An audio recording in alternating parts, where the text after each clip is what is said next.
Nurture versus nature. One of the most well-known debates in psychology, trying to figure out if it's your genetics or your environment that affects your personality.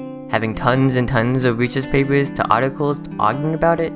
Now, obviously, it's a combination of both.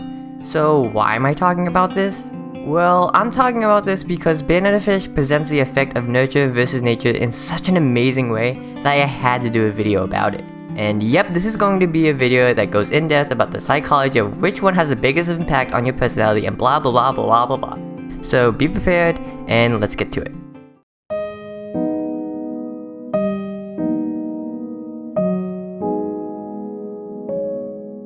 Right off the bat, we already get to see aspects of nurture versus nature even before we get to the actual anime, and that's from the synopsis. Nature made Ash Lynx beautiful. Nurture made him a cold, ruthless killer, a runaway brought up as the adopted heir and sex toy of Papa Dino Gonzalez.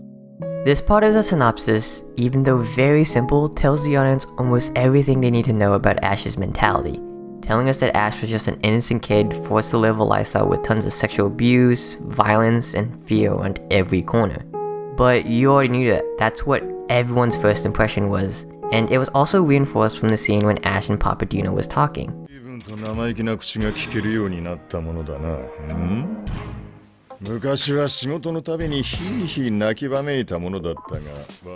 However, we didn't think anything different of the sort. In the first episode, we see Ash being the total badass he is, showing his amazing sharpshooting, being the leader of the biggest gang in New York, and his extreme personality of anger and cockiness. So maybe the innocent side of him is totally lost and never coming back. But then Eiji comes into the picture. The moment Eiji was introduced, we saw a few little things here and there, hinting that Ash is still that innocent kid that ran away from home. In a sense, Eiji kinda became Ash's safe haven, and the best way I could explain this is the moment Ash met Eiji, Ash instantly saw his younger self in Eiji. This triggered something in Ash, and made him get so quickly comfortable around Eiji. For example, when Eiji asks to hold Ash's gun, he just nonchalant allows him to hold it, and we all know how rarely he lets anyone touch his gun. Now, you could just say, well, he probably allowed it because he sensed no danger from Eiji, and that probably is part of it, but still, this is the first time they ever met. Eiji is a complete stranger from a totally different country, and the fact of the matter is, his gun is like a prized possession. So Ash wouldn't just hand it over so easily unless it was someone he felt comfortable around.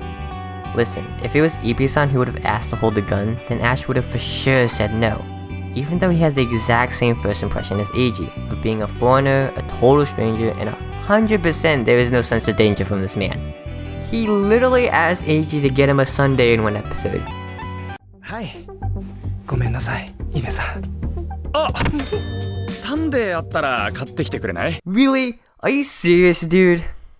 Anyway, this just proves my point of Ash was instantly comfortable around Eiji, and it flipped a switch inside of him showing his true nature. And this clip from episode 11 was the best piece of evidence.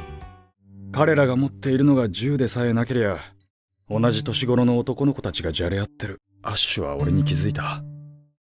その一瞬で、彼は俺の心の動きを読み取っちまったんだ。さっきまでの表情は消え、いつも通りの彼の顔に。Let me reiterate that one more time. His carefree expression was gone, he was his usual self again.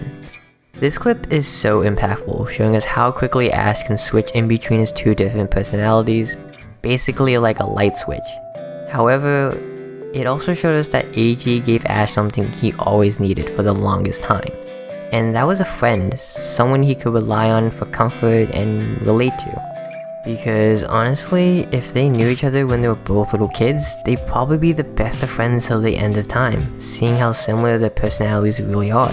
However, this friendship is conflicting with Ash in so many ways. On one hand, Ash has a mission to defeat and take down Papa Dino's entire empire by any means possible.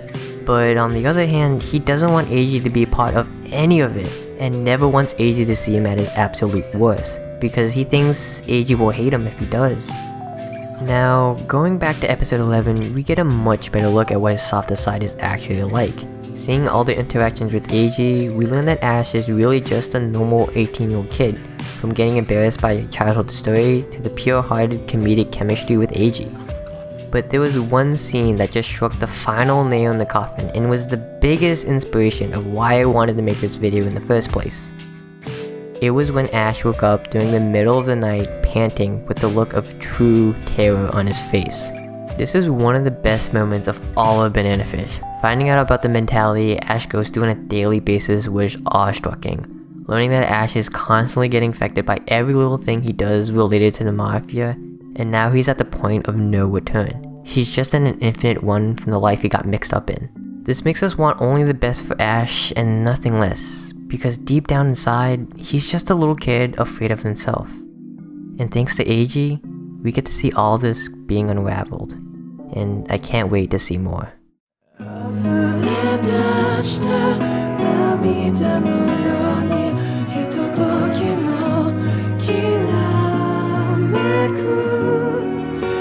命なら